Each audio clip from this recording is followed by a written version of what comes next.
There we go. We're live here too. Well, there you go. Yeah, we are. So tonight's the night of the debate. The debate, which I thought he being Trump already had the debate. Yeah. This is a new debate. A month and a half ago, right? Yeah. You know? I mean, whew, it's like the Super Bowl tonight. It's gonna be interesting to see how it plays out. Did ABC get a coup or what financially on this deal? Because this is what was floating around the internet today. I have no verification, but I read on the internet that they charged a flat fee for other networks to rebroadcast this night. And really? Like 14 mil each. That's what I read. I have no way of verifying that's right. It could be wrong, but they stand, if it's right, they stand to gain 14 mil per network who simulcasts it. So the simulcasting probably 2 or 3. I would say CNN, MSNBC, Fox. I would definitely think probably NBC. Yeah, right. I also saw something. CBS. Actually, it said they looked at it. ABC has given 100% positive coverage to Harris, of course. And of course, was it like almost like 60% negative coverage? I don't know the exact number. It was 100% was her. There was no negative coverage of her. Nothing negative said of anyone on ABC. Yeah. So I'm sure there's gonna be some biased moderators. I just was like I know Fox is in the bag for conservatives, and sure. I think they have never made really any compunction about that. Yeah, they're fair and balanced. They say in that they try to get commentators, or they try to get the other opinion on there as well. Yeah, and generally I think they kind of do that. Mm-hmm. I mean, probably not all the time, of course, but the idea that CNN is impartial is blasphemy. Foolish. Oh, yes. You can go to their website right now as we're filming this, and it's all pro Harris and anti-Trump down the columns. Oh yeah, it's like, come on. Yeah, it's. And I'm good with it. Just don't lie to me. Yeah, just be what you are.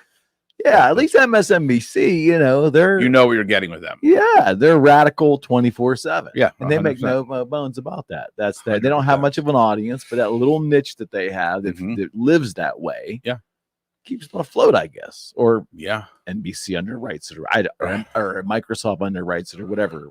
I have no idea how that works. But CNN is not this impartial center. No, they're not at all. They used to be, but they're not anymore.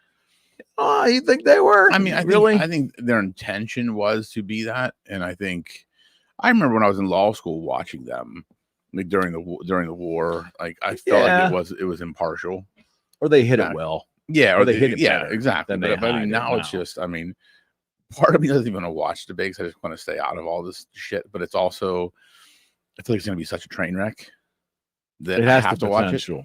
It has the potential. It has the potential to be a train wreck. So it has the potential. I have to watch it just because I'm human, and we need to see things like that. So it'll be interesting to see how it all. Well, okay. Let me ask you this. Mm-hmm.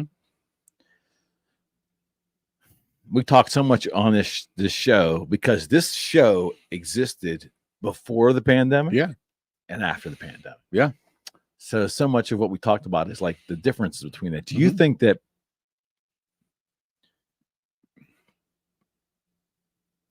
Do you think that the ratings will be what it is because since the pandemic, we're living in even a different society now? Oh yeah, yes.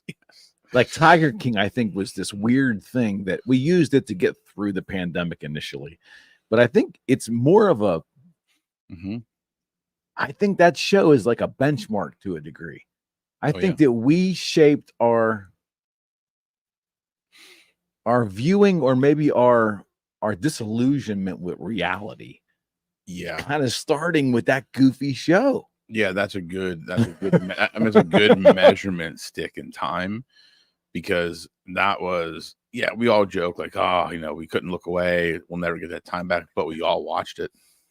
We all did. And if you say you didn't watch it, you definitely watched it. I watched it. I watched it the second time through, like 2-3 weeks later when they played it all again. Because I had to out of curiosity at that point.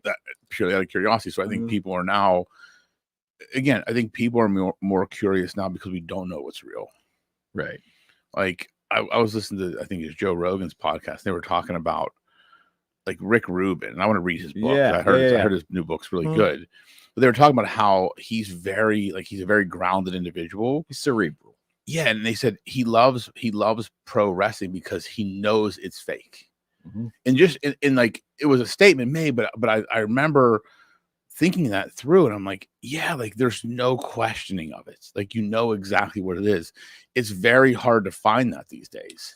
Even pro sports, like it's hard to really think, are they really playing, or are some people dogging it, or they're not that it's scripted, but I think there is some level of fantasy to pro sports. We view pro sports very similar to how we view politics/reality today. Yeah, with an uncertainty. Oh, Whereas when you go to a movie, you're certain that is a movie that was constructed to take you into a fantasy. Yeah. Pro wrestling, you know, it was constructed to take you into a fantasy, to There's actually leave there. reality. Yes. Intentionally. Yes. Not to watch something and wonder if it's reality or not. Right. It gives you certainty. That's what I say. Like it truly gives you certainty. And that's what I love about it, because we could probably crave it as humans. We don't get much anymore. No, I mean, there's really not much certainty in life when you think about it. And the older I get, the more I realize that you have to embrace the uncertainty. Is that Is that a result of our increasing technology primarily? Well, yeah. I think technology. I mean, just AI alone, it has played. I wasn't even thinking about it. Yeah, I was just thinking the progression of how we got. Well, yeah, but I mean, where we are now, it's like, we just live in uncertainty because you don't know what's coming, you don't know what's next, and I think if you can get very comfortable living in that, life gets easy to navigate. Like, I've just gotten very comfortable with, like, not one day of my life is ever certain. Yeah. I have no idea what's coming at me from the moment I wake up to the moment my eyes close. I'm done for the day. Like, there's really not much certainty. But haven't we always been living that way? But if that's the case, why are we so more in tune with that now? Well, I mean, do I think we've always lived like that? I think life's just uncertain in general. There's elements of life that are uncertain. I think now it just becomes more apparent because, look, 30 years ago when we didn't have technology, people had their lifestyles were pretty routine, right? You kind of knew you'd get up, you'd go to work, you'd come home, you kind of had the same thing. Now it's like, because of technology, information comes to us quicker, news comes to us quicker, we hear about things faster. Like, prior to the internet and prior to having email, you'd go to your job, you'd work all day, you'd come home, you'd read the newspaper, then you'd figure out what's going on. So you had 8 hours of your day. It was pretty certain. Like, you knew what you were doing in that 8 hours. Agreed. Now it's like, I go into my office in the morning and I have 1,000 notifications on 1,000 different things. I have no idea what any of them are. It's complete uncertainty. Like, if I look at my phone right now, I probably have 40,000 unread emails. Yeah. Like, red notifications everywhere. That's uncertainty. Well, the world is either more volatile now, or the view into that volatility is more apparent to us now. One of the two. I think it's probably a little bit of both, honestly. I just think we are, because the speed of life. I mean, think about how fast life is now. Like, think about how fast life is, two, how quick things progress. Like, AI a year ago, right? ChatGPT came out, right? And that was like this game changer. I just started using this new thing this week where it literally gives you, for like $600 for the year, 12 employees that all do different things like customer support, email marketing, SEO, all based on AI. And I've been using it for 3 days. It's already saved me 10 hours of my time. So it's paid for itself and then some. I believe it. And this is just a system that asks me questions about myself and my business, understands it. Every day it asks more questions. The brain gets smarter. Then it starts spitting out tasks. It's like, hey, we should, it literally just rewrote the about page on our website. Just because it was like, hey, we think we should do this. We think we can make it better. I said, go ahead, let me see what you got. And it was way better than what I did. Like, and that was something I've been using for 2-3 days. Wow. Like, that's how fast life is moving. And people don't, like, professionals don't understand. Like, if you are not good at your job or you are not showing value to a company, you can be replaced with literally this software was $600 for the year.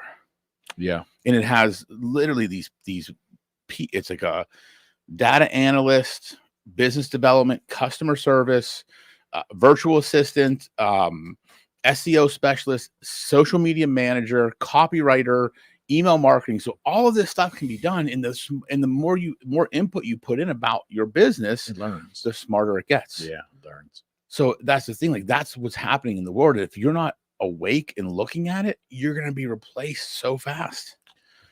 So I use Audible a lot. Books on recording, and I just recently purchased and listened to the first book ever that I was aware of in my, in the demographic that I read. That was an AI voice. This is the first one. Yeah. And I went in there with a healthy amount of skepticism, critically. I went in to listen to it critically. I have to tell you, it wasn't perfect. The inflection on some of the sentences wasn't spot on, but I will tell you, it was much better than my expectations. And there's an example of like a year, 2 years from now, why would a human narrator be needed? Right. Exactly. And this is how fast life is moving, and people don't understand it. If you know how to utilize the technology, like think about that. If I ran like an e-commerce business and I hired all these virtual assistants, but then I find this software that can literally do the same stuff. I was paying each virtual assistant, say they were offshore virtuals. I was paying each of them $500 a month, right? So I was paying $6,000 a month for 12 employees. I just replaced them for $600 for the year. And this technology gets smarter every day.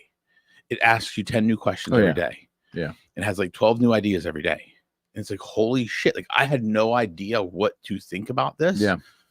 And I said, hey, create me, TikTok scripts for some potential videos with legal tips. It gave me a bunch of ideas. I said, can you make these scripts 60 to 90 seconds long? Boom. It wrote like that. Yeah.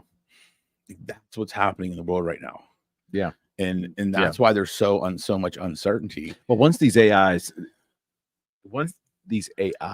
are exposed to multitudes of potentiality. And they rectify those, they resolve those. And they're in there. Then any potential scenario they're going to encounter, whether it's a customer service application, whatever, they're going to have an answer. That makes sense and makes the human on the other end feel like they're dealing with a human. We're there. We're right there. We're on the cusp of that, man. And that's why I said, if you do not get comfortable living in uncertainty, you're not looking close enough. Because if you are any one of those types of positions, right, like a copywriter or someone that does like e-commerce or email marketing, and you're getting paid by a company to do that, this software can replace you quick. So that means as an individual, you have to learn to bring value. Of course, because if you come to an employer and keep coming up with ideas and moving the needle, they're not going to look at the AI. Really, they may look to use it to help you to augment your position.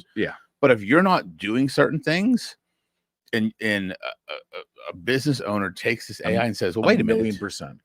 Like, why am I paying someone $60,000 a year, 1,000,000%, when I can do it a little bit of my time for $1,000 a year? I just save myself $59,000. Yeah, like that's reality right now. Well, I look at like the industry that I'm just recently in, like terrestrial radio, and to a degree that is an industry that's, slowly ebbing away or trying to find its last footing and how its relevance, it is. There's no question because of a generational. It's technology, but it's also generational. Like the younger generations, our kids, they view radio much differently than you and I did growing up. The point being, that's an industry where I can see some of the remedial things in a radio broadcast throughout the day, that's perfect for AI at some point in time. Weather, sports, reports, things like that. The talk show element, the creative is still like, you need that human there. But the other aspects of surrounding that hour. Yeah. Could definitely be done with the AI. I mean, I always say AI will not replace you if you're good at what you do. But if you're average, you can be replaced very easily. Yeah. The uniqueness and the creativity and the forward thinking. Yeah.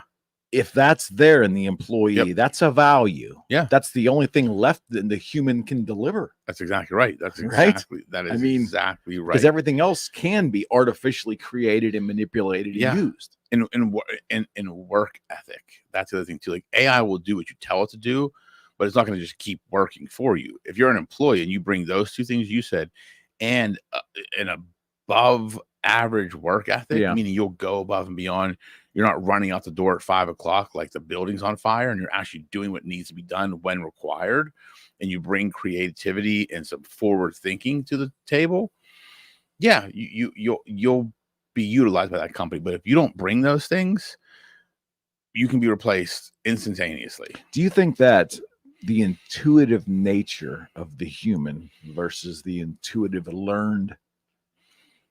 nature of the computer, do you think they're going to eventually mirror each other? I mean, I think the computers may get better. That's the scary part. Because just some of the software I played around with, like how smart it gets, how fast, like in what it's anticipating. Like there's a certain level of human intuition that the computer will never be able to replace. Are you sure about that? I am, because I think intuition is a feeling, right? Computers can't feel. They can make assessments, they can replicate, they can't actually do it right organically. So there is an intuition I have when I'm around people. When I'm in a room with someone, I have a good intuition with people that a computer can't replace. Now I can teach it certain things I look for, right? If I was trying to train AI to do something, I can say, well, here are the things I look for when this intuition comes to me. This is typically what's going on in the room. Okay. So it may look for inputs and say, okay, I've noticed these 10 inputs that you said in most situations means X. My intuition is now telling me this means X. But it's really just using inputs I've given it. It's not the feeling. I've told them when I have this feeling, these are the data points that are around when I'm having that feeling. Yeah, I get that. It's more so. I view it very differently, but not from an educated standpoint. I view AI from a guttural standpoint, where I view the entire thing, not based on effectiveness, because I know what computers can do, and I know what computer learning can do. I get all of that conceptually, but I view fake. I break it down into fake and real. Sure, and fake's probably a harsh word to use for AI, but I break it down to its most elemental point. But what I've come to believe, especially in 2024, based upon definitely the last 4 years, but the last 6-8 years, with reality right now, a lot of society is okay with fake. I don't even think a good portion of society views the word fake with any kind of consternation or negativity. I think we've accepted the concept now of real and not real, and we just kind of shake our shoulders and just roll right along. Whereas prior times, that was unacceptable. Yeah, fake was a bad word, basically. Exactly right. Now it's just like it's the opposite of real. There's no real connotation to it. It's just the opposite of real. Yeah, there's less emotion attached to it. It's just an objective reality. We almost expect it. Yeah, I think so. And that's weird that we're in that space in this world, because I think, again, when you look at things when the people claim to be fake, right? It's a person's way of, putting out a perception, right? You see all these fake influencers and these fake people. It's not that it's like fake meaning it's not happening. It's not the accurate depiction of reality. It's not authentic. Right. And that's the thing. And so I think people don't have that negative connotation with fake anymore, because they're saying, well, that just means it's not authentic. They think everybody fakes it to some level. So right? the definition is changing? I do. I really do. Because I think that's healthy? No. I think a lot of the shit that's going on is not healthy. There's a lot of shit happening in society that's not healthy. But I think it's also something that I think society has to go through, almost like a cleansing. You kind of got to get to Like, what do you mean? Like I think a lot of the shit we go through in society, like even over the past couple of years, it's almost like this. Not for everybody, but it is a cleansing for certain people, right? You start looking at the world once you go through all this uncertainty, and you start just accepting things differently. It's almost like it forces you to take a step back and determine what really matters and what's really important. And it's almost you cleanse yourself of the bullshit. At least I know that's what I've done over the past couple of years. I've almost had this cleansing of like the shit that doesn't really matter. Like, why am I focused on this? Like, why am I focused on all these other uncertainties and all these things happening in the world when it's really, this is what I'm supposed to be doing. This is where I'm going. I think that had to happen because I think we were through the pandemic and even the past couple of years, we've just been very almost like treading water as a society. Like, we weren't making any progress. So I think progress was starting to happen because I think people are starting to take a step back and say, okay, this was a lot of bullshit. And now let's see, how do we move forward? That's what things happen. That's what I mean by cleansing. Yeah. We're not treading water anymore. We're actually moving in a direction. Is it like, do you think we're going through some kind of awakening? Or do you, well, I mean, awakening, I think is a kind of a odd word to use, but it's almost like we've been in a haze just for a couple of years. And I think we're starting to snap back to reality now. I think there, and I do like the word awakening. I think it can be taken a lot of different ways, right? I think there is this awakening to the fact of what matters. I think there is a spiritual awakening happening in this country. I think there's an emotional awakening.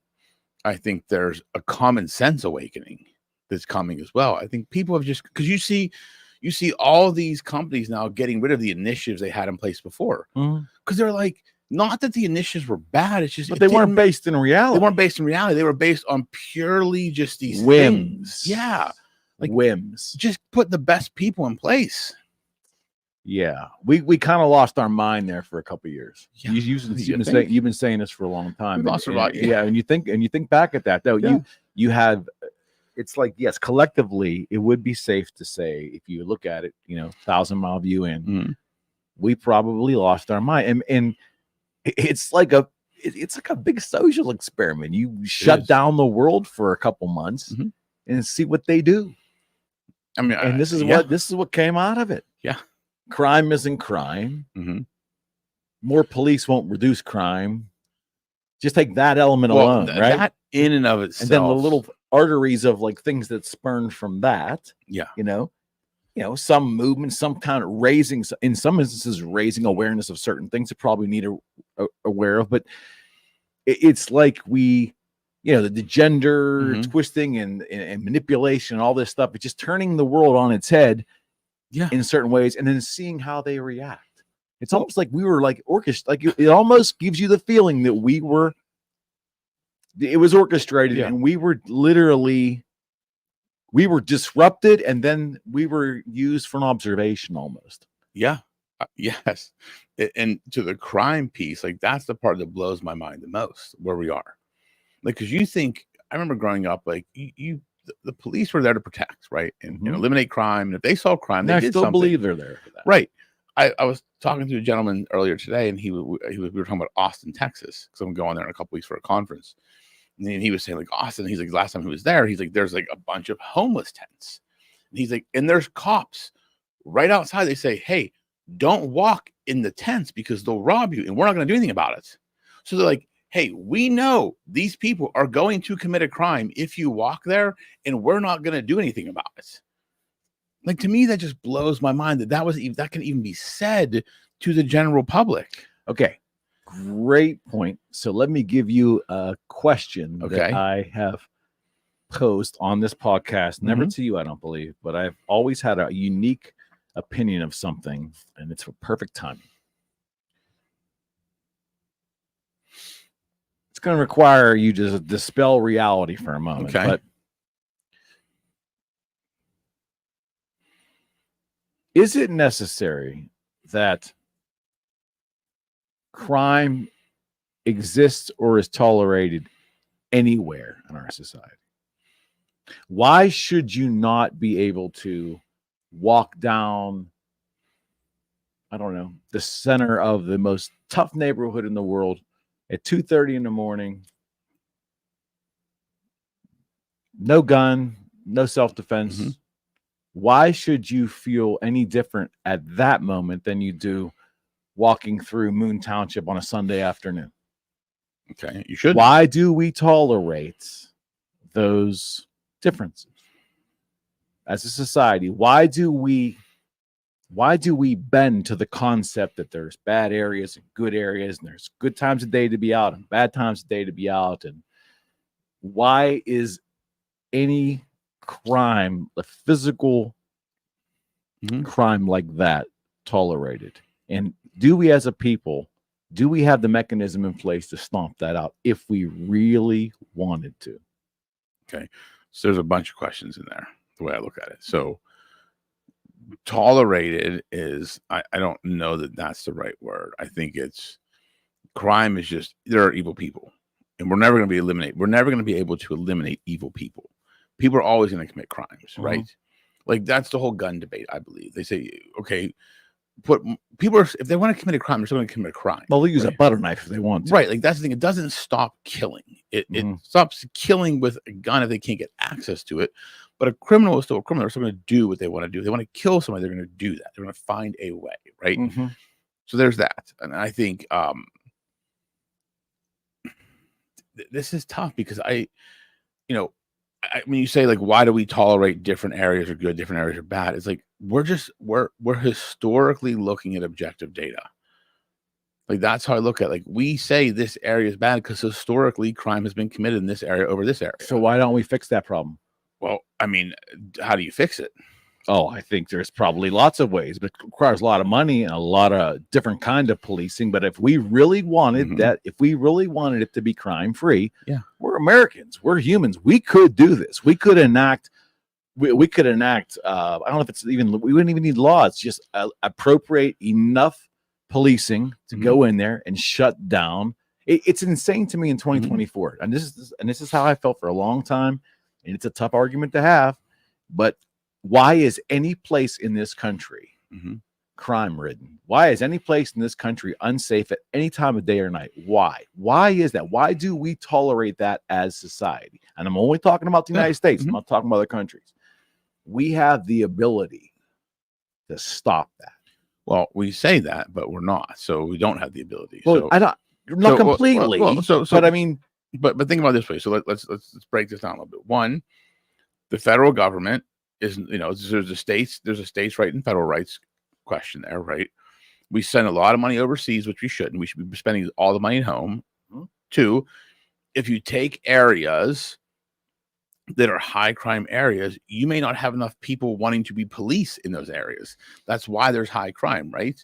Are you going to get the guy who's a policeman in the Hamptons to say, I want to move to Compton because there's more crime there, I want to help out?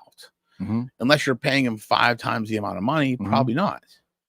So the high crime area probably has a harder time getting police to actually help solve the problem. I mean, think about that.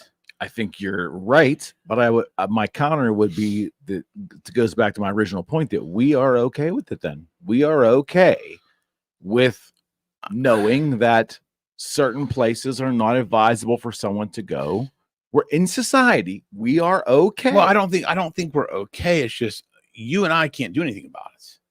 I'm not like okay. This is this is well, great. We tolerate it. When I say okay, if we're willing to tolerate that as normal business operandi, we just go about our day. We know that these neighborhoods are rougher, and the potentiality for something to happen to you is greater here than it is here. I think that in America is insane. But we tolerate a lot of things until it impacts us. Like, you think about that. Like, we tolerate that because we don't live in those areas. Now, if you and I lived in those areas, maybe our viewpoint would be different, right? Because we're speaking from a perspective of neither one of us really live in a high crime area. Let's be realistic, right? So we don't know, and I think that comes down to a lot of things. Like, we say we will tolerate things in America because if it doesn't impact me, I'm not really thinking about it. That's a whole other conversation. That's what I mean. So, but they're all intertwined. intertwined. Selfishness with humans, or it's all intertwined. It's very hard for me because then you're saying human beings have to be altruistic by nature, which we're not. We're egocentric by nature, right? We have slivers of altruism in ourselves, and some people more than others, and are willing to do that and do for the greater good. However, human nature, we're egocentric. So if it doesn't impact my day-to-day life, yeah, I would love to help, but I don't know how to do that. And I'm not really thinking about it every day until it starts impacting my life. Okay. That's anything. Think about anything negative in the world, right? I don't care about global warming or climate change. I don't know enough about it. Understood. But if I realize that, okay, like I live in a place that's supposed to snow, 4 months out of the year, and it's 80 degrees, something major is happening, and now shit is going weird. I'm gonna start caring about it, looking into it more because it's now impacting me. And I think that's just how life works. I don't think it's just America. I think it's everywhere. We tolerate things that don't affect us. True. Then do you think that we have it within us, though, in this country? Do you think if we wanted to stomp out all crime, we could? Violent crime. I'm not talking about white collar. I'm talking about but define stomp out. Violent crime. You can't. I mean, if someone wants to do something, you can't stop them. But you would think a society over time would learn from the consequences of others who attempt something and are punished for it. Now, that's the whole argument of capital. Capital punishment. Does capital punishment stop violent crime? No, it doesn't.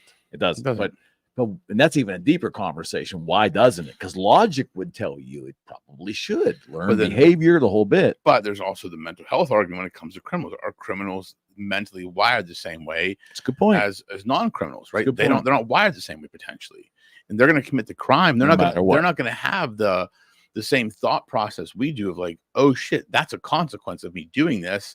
I better not do this. Most criminals think they're invincible.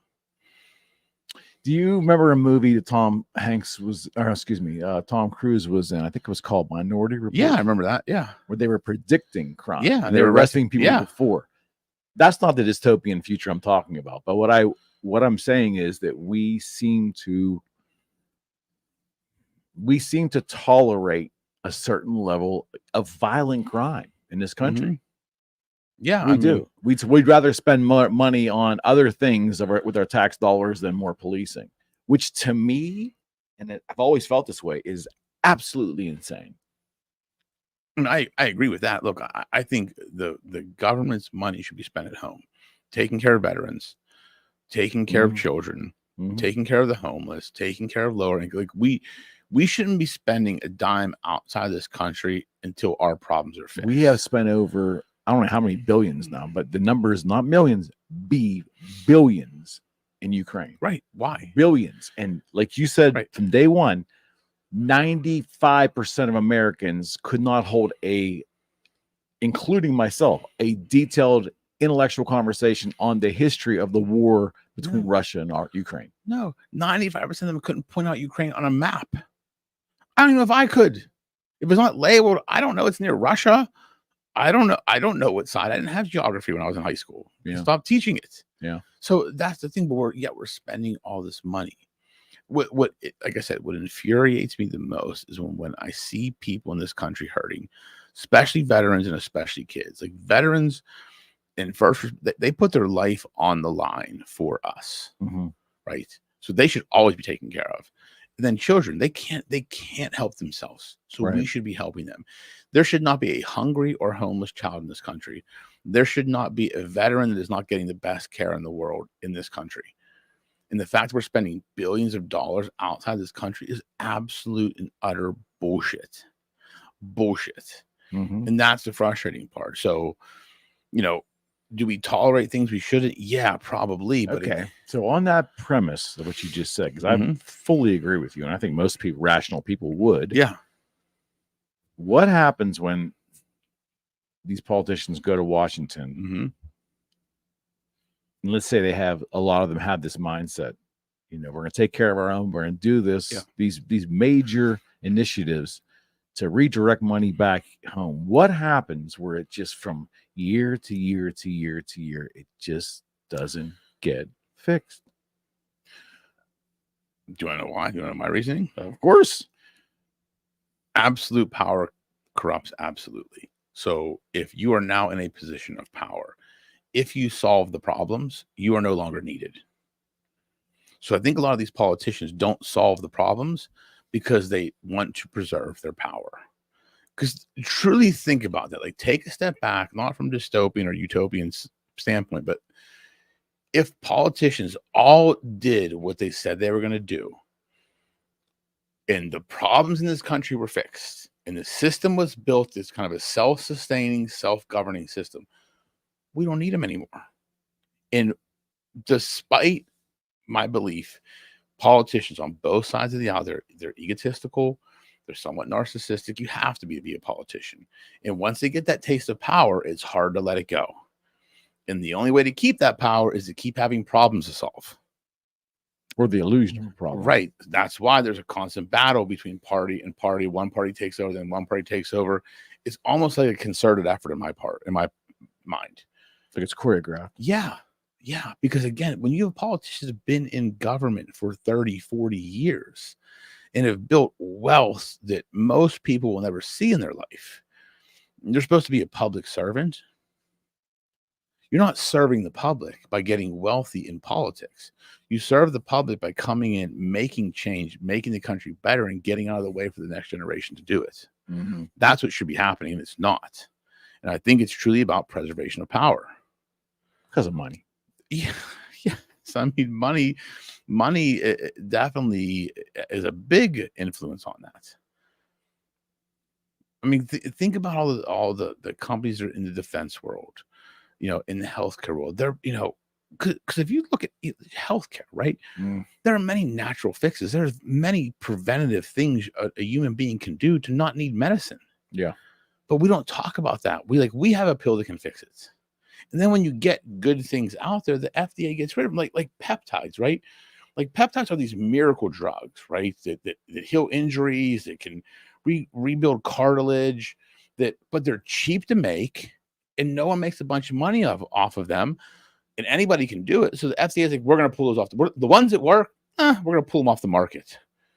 They're not tested. Well, they work because everybody's using them, and they've helped people, they've healed people. But the FDA pulls them off the market because there's not enough money in it. Lobbyists. That's what happens in this country. Yeah. Yeah. You can see where the average person gets a taste of like being exposed to all the bullshit going on, and they tune out. And that's like, and to circle back around again. So do you think the audience tonight, just looking at the audience, the total audience of Americans watching this tonight, or even listening to it? Sure. Do you think most are there for the entertainment value?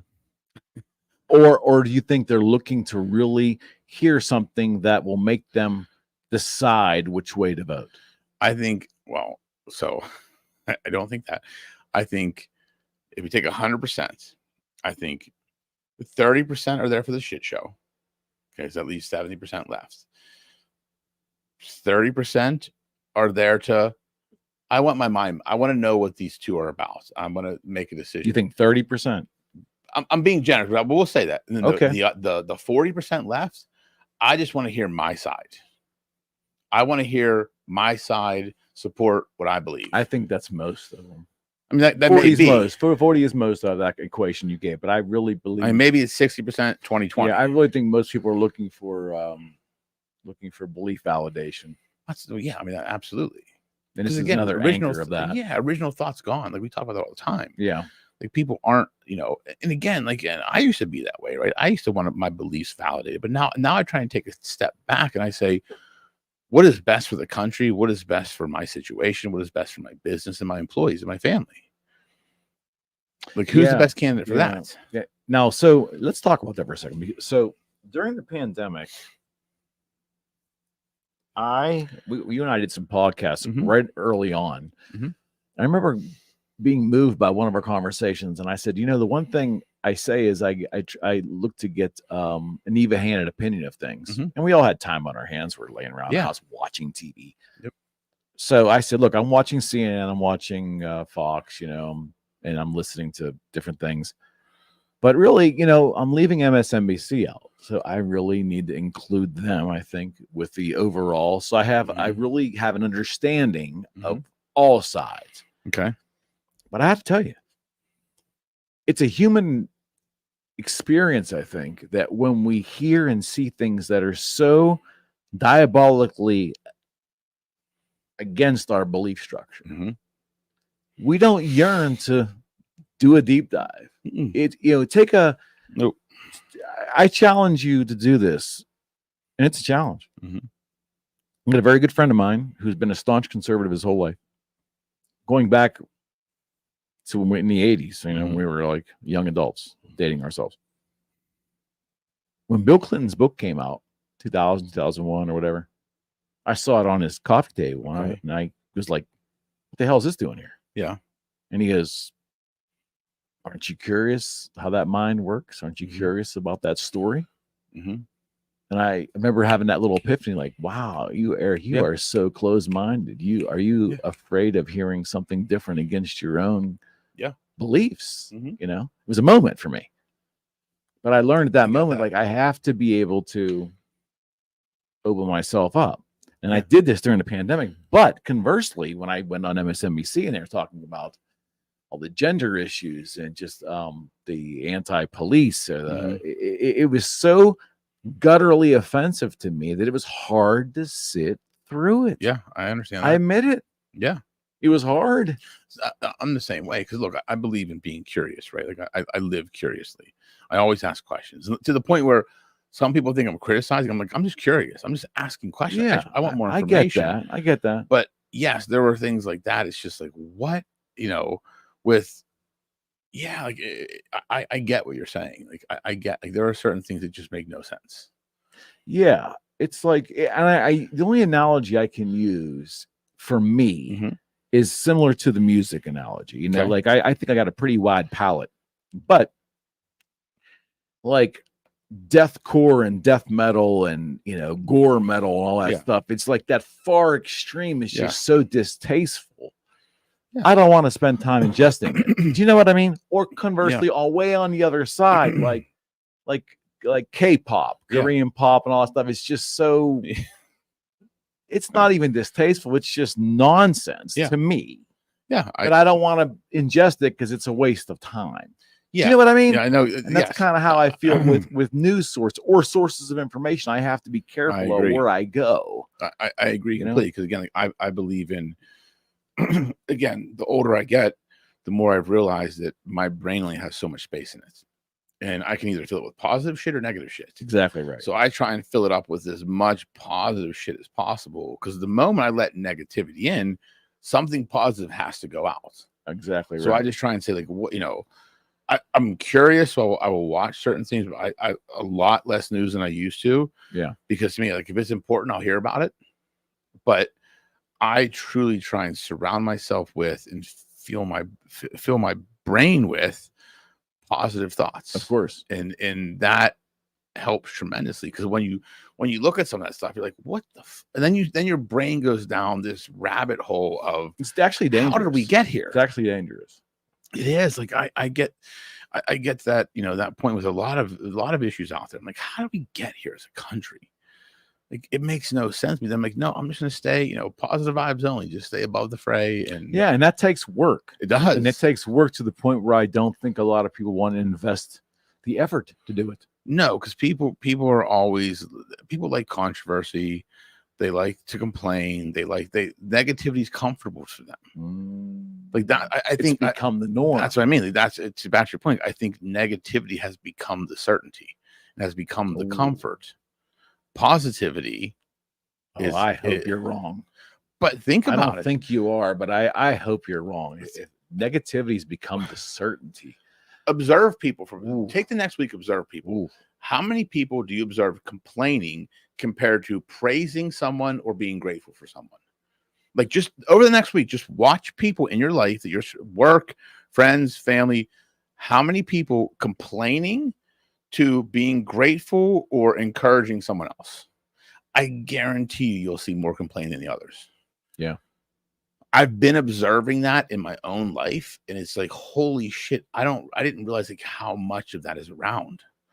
Yeah, and it's like, that's a good point. And there's so much you don't even recognize it anymore. You don't even recognize when it's happening until you take a step back. And I had to because Matt read this book, The No Complaining Rule, which I just read. It's a great book, and it's, but it made me think about a lot of things and kind of stuff I've observed over the past couple of weeks. It's like the default is to complain.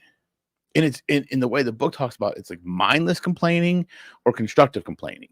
Like mindless complaining is complaining to coworkers or people that can't do anything about it. You're just dumping your negativity on them. That's the bulk of most human communication. Right. But we're all going to complain, right? So they said, just flip it to constructive complaining. Complain to someone who can help and bring a solution to the table. Correct. And I'm like, yes, because you're going to complain about stuff. We get that's human nature, but also practice gratitude. Be grateful for things. For sure. But people forget about that because our default has now become negative. Yeah, but I will tell you, I've made so many personal strides in that through age. Yeah. Like, the joke is that, so I go in very early in the morning for this radio gig, and I'm in there by myself. I'm playing music. I mean, because in my simplistic way of looking at this, I go someplace, I talk on the radio and play the music I dig, and they pay me. I mean, so cool. On the basic, it's just the basic thing. Yeah. Not the complexity of the in and out stuff, just that basic principle. What the hell do I have to be upset about? Yeah. So I love music. I'm enjoying music. I'm just dancing around the studio, having a good time, heads bobbing, and that's the joke of this the studio is like, Eric's having too much fun. Something must be wrong. Like that, like you're just enjoying it. Yeah. Yeah. And it's probably for the first time in my life, because we talked in detail, like during the guitar years, I didn't stop and smell the roses, but now it's like I am grateful, and I say this all the time, grateful for the opportunity to do something that I always thought would be cool. Yeah, absolutely. But I don't know if I had that mentality 20 years ago, 30 years ago. I couldn't get there. Maybe I wanted to get there, but I couldn't get there. It's hard. I mean, I struggle with that still to this day. Like there are many days where I get, because again, we're growing. There's a lot of people now. We're restructuring things, and it gets frustrating some days. But there are other days where I have to just stop and say, you know what? I have to be grateful. Like, I created this out of thin air, and I'm doing exactly what I want to do. And did I expect it to be easy? No, I knew it was going to be hard. I'm just living what I hoped I would live into 5 years ago. Yeah, I get that. I'm just living it now. And it's I get that. When I think about it that way, it's like I'm grateful for the opportunity. But there are still days where I'm just like, I'm going to burn this building down. Do you have to intentionally stop yourself and take a couple of steps back to find the gratefulness? Yes, 100%. To acknowledge, like personally acknowledge it, so it engulfs you. Yes, because I don't think I do anything special. I don't think I've done anything special. I just think I'm normal. So I've always struggled with stopping and pausing for a moment, because I'm always running hard. Yeah. Like I'm running hard. I'm getting to the next thing. I'm trying to solve the next problem. And I always say, like, I didn't really do anything special. I just worked hard. So I don't think I've done anything significant. Yeah. So I have to stop and take a step back and say, wait a minute. I did do something, and we are creating something. And, and I did bring the right people in, but I have to mentally, and cognitively and consciously stop myself every once in a while and take a step back and just look around and pause. Yeah. It's hard. So, not only is it hard, but it can almost be a skill that some people may never get. I mean, like, I went through the entire years of Boogie Street, the entire years from the inception to the end, never doing that one time. As a matter of fact, I think because of the imposter syndrome that we talk about often, I never felt like an entrepreneur. I never stopped to take a look at, wow, you have lived by the income of your own means for like a 15-year period. Yeah. That's something. That's entrepreneurship. But I never thought like that. It wasn't until I became a realtor. Yeah. And in my first year, I'm like, wait, I really am an entrepreneur. I shifted from this entrepreneurial venture to this now. And I'm still a 1099. I'm a 1099 person. I'm a contractor. So that's entrepreneurship. Yeah. And I think the realty part of my life, vastly different than the guitar sales. Yeah. And not as sexy as the guitar sales. But the realty part of my life was much more fulfilling to me. because I understood the prior accomplishments and I understood what it took to continue to do that. And it was a feeling of achievement. Does that make any sense? Yeah, it makes complete sense. And I get that completely. Because again, that's something that I struggle with, like looking back and having that sense of achievement. Because I think I let myself get too like I'm so hard on myself and tolerant with others. You are. And I that's I am. Yeah. I know that. I live by that Marcus Aurelius quote. You know, be strict with yourself and tolerant with others. Right. And sometimes that is to my detriment, because then I get, when I'm too tolerant with people, I let things get to a point where it's like it's going to be a huge course correction. Do you find that the most difficult of all Aurelius's things? I mean, because I almost think it's bad advice. Yeah, and you question the Stoics in times, because some of the things are just so. But that's always a phrase from Aurelius I've questioned. Is that the best way? Yeah, it is. So I think overall it is, but I think you have to use it strategically. I think there is a level of tolerance you have to have with people, but you also have to set expectations with people, and you have to push people to their best. And I realize that sometimes I've been too tolerant with people, where I let things kind of just be, and I take the burden. Like, and I just do the work, or I just do the thing, or that can be dangerous. It's very dangerous, because you get to a point of exhaustion, right? Yeah, like this year has completely exhausted me. I can tell you that. And then you also have to make a huge course correction, and then people go from like, well, it's not sustainable. It's not sustainable. And then I think I get so frustrated, because I see potential in people, and you try and pull it out of them, but they won't let it come out. Or they'll prevent, or you try to push them into it. Yeah, and it's just like, and they're constantly just almost like resisting it. Isn't that the worst though? When you can see the potential in someone, but they can't do it. Yeah, and it's something you can't. They can't see it, right? And they have to see it. Like, I can't make them see it. I see it, and I can just give them tools and support in a pathway. But if they're not willing to see it themselves, and I think that's where I get so frustrated, because I truly, as a leader, like, I believe I'm a servant leader, and I want to make my people better in anything, like, professionally, personally, with my friends. Like, I want everybody I'm surrounded with to just be better. And when I see, people in my life that have so much potential, and I know what they need to do, and I try and help them and tell them, but they're still not doing it, that's where I get frustrated, because like, I don't want anybody to ever look back on life and say, I could have done this, or I missed out on this opportunity, when it's right in front of them. So it's like a double-edged sword. I speak to the type of person that you are, that you feel that way. It's so genuine, and that speaks to your character.